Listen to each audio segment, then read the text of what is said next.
இந்த வீடியோவில் நம்ம நெட்ஃப்ளிக்ஸில் ரிலீஸ் ஆன லவ் டெத் அண்ட் ரோபோட் இந்த டிவி சீரீஸில் சீசன் 1ல் எபிசோட் 10 தான் பார்க்க போகிறோம். வாங்க வீடியோக்குள்ளே போயிடலாம். இந்த எபிசோட் ஸ்டார்டிங்கில் ஆப்கானிஸ்தானில் நிறையா தீவிரவாதிகள் இருக்காங்க. அப்போ அவங்கள கட்டுப்படுத்துறதுக்காக அமெரிக்கன் சோல்ஜர் அங்கே வந்திருக்காங்க. அப்போது அங்கே உள்ள சோல்ஜரில் ஒரு 2 சோல்ஜருக்கு மட்டும் ஓனாய் மாதிரி உருமாற சக்தி இருக்கும். அப்போ அந்த ஒரு சோல்ஜர் நம்ம ஹீரோ முன்னாடியும் ஹீரோவோட ஃப்ரெண்டும் பின்னாடியும் போயிட்டுருப்பான். அப்போ நடுவில் சோல்ஜர் பீரங்கி வண்டி அப்படி கொண்டு அப்படி போயிட்டுருப்பாங்க. அப்போ நம்ம ஹீரோவுக்கு வந்து ஏதோ இருக்கிற மாதிரி அங்கே சிங்காவும் அதுக்குள்ளேயும் டக்குன்னு புல்லட் வந்து வயிற்றில் குத்தி கீழே விழுந்துருவான் நம்ம ஹீரோ. அதுக்கப்புறம் மறுபடியும் கையிலையும் ஷூட் பண்ணிடுவாங்க. உடனே கரெக்டாக எங்கே இருக்காங்க அப்படின்ட்டு நம்ம ஹீரோ அவன் கண்ணை வச்சு ஓனாய் மாரி இந்த இடத்துல இருக்கான் அப்படின்ட்டு கரெக்டாக லொக்கேஷனை சொல்லுவான். உடனே அதே நேரத்தில் அந்த பீரங்கி வண்டியிலேருந்து அங்கேருந்து நேராக ஷூட் பண்ணுவாங்க. ஒரு வீடு ஃபுல்லாக அப்படி உடஞ்சி விழுந்துரும். உடனே நம்ம ஹீரோவும் எல்லாம் ஓகே ஆகிட்டு அப்படின்ட்டு அங்கேருந்து அப்படி அவனும் எழுந்திரிச்சிட்றான். அவனும் ஓனாய் அப்படிங்கிறனால அவனுக்கும் அடிபட்டது எல்லாமே அப்படியே ஆட்டோமேட்டிக்காகவே எல்லாம் சரியாயிரும். அப்போ நம்ம ஹீரோவோட ஃப்ரெண்டு இவங்க சாப்பிட்டுட்ருப்பாங்க. அப்போ அங்கே உள்ள சோல்ஜர் கேப்டன்லாம் நக்கலாக பேசிகிட்டு இருப்பாங்க நம்ம ஹீரோவும் ஹீரோவோட ஃப்ரெண்டையும் பார்த்து. ஏன்னா அவங்க ஓனாயாக இருக்காங்க அப்படிங்கிற ரீசனுக்காக அவங்கள பார்த்து அப்படி நக்கலாக பேசிகிட்டு இருப்பாங்க. அந்த இடத்துல அந்த கேப்டன் நான் இனிமேல் இங்கே வரமாட்டேன் அப்படின்ட்டு அந்த இடத்துல எச்சு துப்பிட்டு அப்படி நடந்து போயிடுறாரு. அதுக்கப்புறம் நம்ம ஹீரோவோட ஃப்ரெண்டு இவங்க அப்படியே வெளியே போய் எக்ஸசைஸ் பண்ணிகிட்ருக்காங்க. அப்போது மனிதர்களோடைய அதிக வெயிட்டு தூக்கி அப்படி எக்ஸசைஸ் பண்ணுவாங்க. அதுக்கப்புறம் அப்படி பண்ணிட்டு சில கரெக்டாக அங்கே கேப்டன் வந்துட்டு இப்போது நம்ம ஹீரோட ஃப்ரெண்டை நீ வந்து அந்த கண்காணிப்பு டவருக்கு வாட்ச் டவருக்கு போய் அங்கேருந்து கண்காணிக்க போகணும் அப்படின்ட்டு அவனை அங்கே உள்ள இன்னும் கொஞ்சம் சோல்ஜரை அப்படி அனுப்பி வச்சிடுறாரு. உடனே இவனும் அங்கேருந்து அப்படி போக ஆரம்பிச்சிடுறான். அதுக்கப்புறம் நைட் ஆயிடுது. நம்ம ஹீரோ எல்லாருமே அப்படி படுத்து தூங்க ஆரம்பிச்சிடுறாங்க.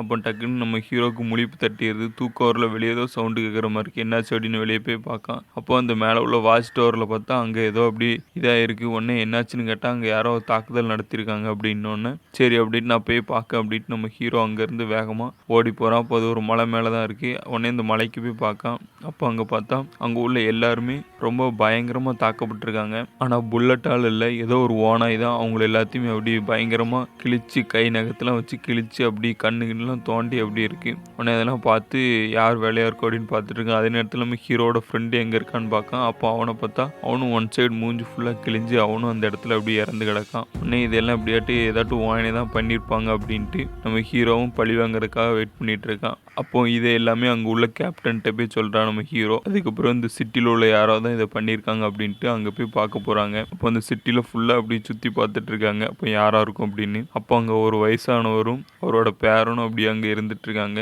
உடனே நம்ம ஹீரோவும் அதை பார்த்துட்டு ஏதோ அவனுக்கு ஸ்டிங்காவது இருந்தாலுமே அப்படி நடந்து போகிறான். அந்த இடத்துல டக்குன்னு பின்னாடி திரும்பி பார்த்தா பார்க்கையுமே அவன் தாத்தாவையும் அந்த பேரனையும் காணும். உடனே அவனுக்கு ஏதோ இங்கே தான் இருக்காங்க அப்படிங்கிறது தெரியுது. உடனே சரி அப்படின்ட்டு அங்கே நைட்டு எல்லோரும் தூங்க ஆரம்பிச்சிடுறாங்க. அப்போ நம்ம ஹீரோவும் கண்டிப்பாக அவன் வெளியே எங்கேயாட்டு போவான், நம்ம நைட்டு அவனை போய் பிடிக்கணும் அப்படின்ட்டு அங்கேருந்து அப்படி வெளியே போயிடுறான் அந்த சிட்டியை விட்டு தாண்டி. அப்போ போய் அங்கே அப்படியே பார்த்துட்டு இருக்கான். அப்போ ஆப்போசிட்டை பார்த்தா அந்த வயசான தாத்தா வராரு. உடனே வந்துட்டு கையிலேருந்து செயினை தூக்கி போகிறாரு. அப்போ அந்த செயின் யார் இதுன்னு பார்த்தா அந்த வாட்ச் டவரில் உள்ளவங்களோட இதுவும் ஹீரோவோட ஃப்ரெண்டோட செயின் தான் அது. உடனே இதை பார்த்தோன்னு நம்ம ஹீரோவுக்கு அப்படியே கோவம் வர ஆரம்பிச்சிருது. அதே நேரத்தில் அந்த வயசான தாத்தாவும் ஒரு ஓனாயாக இருப்பவர் தான். உடனே அவரும் அப்படியே ஓனாயாக அப்படியே உருமாற ஆரம்பிச்சிடுறாரு. உடனே நம்ம ஹீரோவும் அதே சமயத்தில் அப்படியே உருமாறுறான். அதே நேரத்தில் கரெக்டாக இன்னொரு குட்டி ஓனாய் வந்து நம்ம ஹீரோவை டக்குன்னு அடிக்க ஆரம்பிச்சிருது. அது வேற யாரும் இல்லை, அந்த பெரியவரோட பேரன் தான் அந்த ஓனாய், அந்த கருப்பு ஓனாய். உடனே அதுவும் வந்து கரெக்டாக நம்ம ஹீரோவை அடிக்க ஆரம்பிச்சோன்னா நம்ம ஹீரோ முடிஞ்சளவுக்கு அடித்து சமாளித்து பார்க்கும். அதே நேரத்தில் கையை வச்சு வாங்கி அடிக்கும். அப்படி கண்ணுக்குன்னு எல்லாமே அந்த குட்டி ஓனாய்க்கு அப்படி தெறிக்க ஆரம்பிச்சிருது. உடனே பக்கத்தில் உள்ள ஒரு கல் எடுத்து வாங்கி அடித்தோடனே அந்த குட்டி ஓனாய் அப்படியே அங்கே போய் அப்படி விழுந்துருது. அதே நேரத்தில் நம்ம ஹீரோ அங்கேருந்து நவுண்டு போய் அப்படியே முழு ஓனாயாக அப்படி கொஞ்சம் கொஞ்சமாக அப்படி உருமாறிடுறான். அப்போ நம்ம ஹீரோக்கும் வயசான ஓனாய்க்கும் பயங்கரமாக அப்படியே சண்டை நடந்துகிட்ருக்கு. அதே நேரத்தில் நம்ம ஹீரோவோ கை அப்படியே அந்த வயசான ஓனாய் அப்படியே கடிச்சு கிழிக்க ஆரம்பிச்சிருது. கையெல்லாம் இப்படி ரத்தம் வடிய அப்படி கிழிஞ்சிருது. அப்படி நம்ம ஹீரோ அந்த ஓனாயை தள்ளி கீழே போட்டு அப்படி நடந்து போக ஆரம்பிச்சிடுறான். அப்படி போயிட்டு நம்ம ஹீரோ அப்படியே கீழே அப்படியே மயங்கி விழுந்துடுறான். அதே நேரத்தில் பின்னாடி இருந்து அந்த குட்டி ஓனாய் வேகமாக வருது. அந்த பஸ்ஸில் நம்ம ஹீரோ ஆனால் மயங்கி உள்ளல உயிரோட தான் இருக்கான். டக்குன்னு எந்திச்சு அப்படியே அந்த ஓனாயோட கழுத்தை அப்படி கடிச்சு இழுத்துடுறான். அப்படியே அந்த ஓனாய் அப்படியே அந்த குட்டி ஓனாய் அப்படியே இறந்து போயிடுது. அந்த கோவம் தாங்காமல் வயசான ஓனாய் நம்ம ஹீரோவை நோக்கி வேகமாக ஓடி வருது. அதே நேரத்தில் வந்த பஸ்ஸில் அப்படி தட்டி அந்த மலையிலேருந்து 2 ஓனாய் அப்படி கீழே விழுந்துடுறாங்க. நம்ம ஹீரோவும் அந்த வயசான ஓனாயும் திரும்ப அப்படியே எஞ்சி கை வச்சு சண்டை போட ஆரம்பிச்சிடுறாங்க. அப்போ கீழே விழுந்து அப்படியே சண்டை போட்டுட்டு இருக்குதுல நம்ம ஹீரோ ஓனாய் அந்த வயசான ஓனாய்டு 2 கையும் பிடிச்சிருது. அப்போ இந்த ஹீரோ ஓனாய் அந்த வயசான ஓனாயோட வாயை அப்படியே கடிச்சு உடைச்சிருது. அந்த வயசான ஓனாய் அப்படியே சம்பவ இடத்துல அப்படியே இறந்து போயிடுது. அப்போ நம்ம ஹீரோ இந்த அடிபட்ட உடம்போடு அப்படியே நம்ம ஊருக்குள்ளே அப்படியே நடந்து போகிறான். அப்போ அப்படியே போயிட்டு சில அங்குள்ள சோல்ஜர் எல்லாமே பார்க்காங்க. அப்போ அவன் நார்மல் மனுஷனாக தான் போகிறான். அங்கங்கே அப்படி காயங்கள்லாம் இருக்குது. அப்படி போயிட்டு இருக்குச்சுல அவன் ஃப்ரெண்டு அப்படியே இறந்த பாடி அப்படியே ஓப்பன் பண்ணி பார்க்கான்.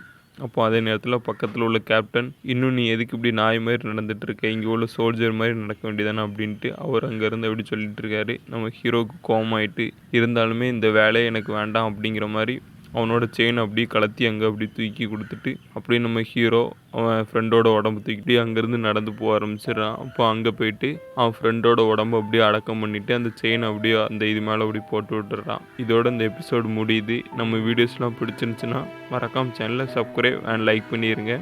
தேங்க்யூ.